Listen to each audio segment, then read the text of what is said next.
kami tetapkan.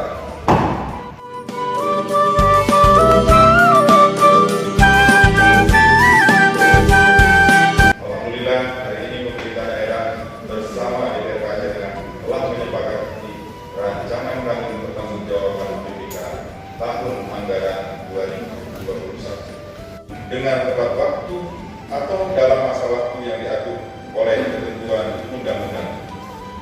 Terima kasih juga kami sampaikan kepada tim pemerintah daerah dan segenap pimpinan perangkat daerah yang telah mendukung penuh proses pembahasan pertanggungjawaban anggaran tahun 2021.